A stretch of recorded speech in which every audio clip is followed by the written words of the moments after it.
Bonjour à tous. Le racisme est-il en train de gangréner la France? C'est en tout cas la question que pose ce matin deux quotidiens.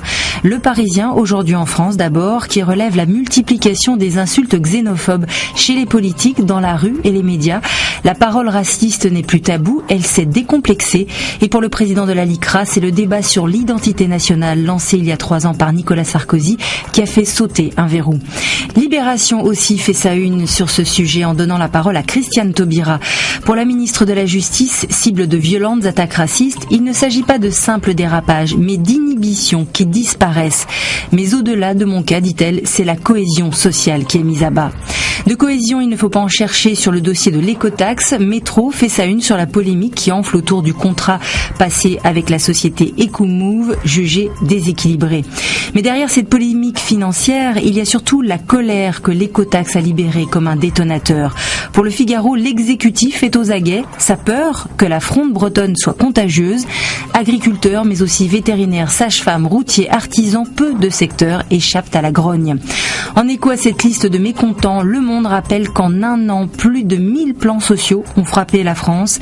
50 000 emplois directs sont menacés. Face à cette désespérance sociale et ce déclin industriel, écrit le journal, il est urgent que tous les acteurs se mobilisent. C'est aussi ce que demande Bruxelles à la France. C'est à la une des Échos. La Commission européenne a bien entériné les prévisions de croissance du gouvernement, mais elle ne croit pas à la baisse du chômage et anticipe même un dérapage des comptes publics. Dans son édito, Étienne Lefebvre affirme qu'un renoncement aux économies est interdit. Reste à savoir, dit-il, si le président de la République aura l'autorité suffisante pour imposer une rigueur impopulaire pendant au moins 2 ans, une éternité en politique. On l'a compris, relancer la croissance et trouver des projets d'avenir s'impose. À ce sujet, toujours dans les Échos, on lira ce dossier sur l'Internet des objets. Quesaco, tous les objets qui nous entourent ont vocation à être connectés. Il y en aura plus de 80 milliards d'ici 2020 dans le monde.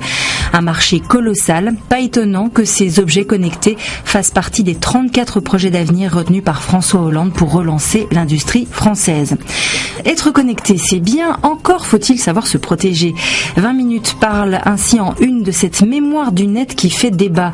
Car sur Internet, le droit à l'oubli n'existe pas. Le président de la Fédération internationale de l'automobile, Max Mosley, en a fait les frais. Photographié en costume nazi avec des prostituées, il a attaqué Google et réclame aujourd'hui le droit à l'oubli numérique. Justement, oublions le net, les réseaux, les objets connectés et plongeons-nous dans un livre. De quoi tout oublier, y compris les inondations qui touchent Venise en ce moment.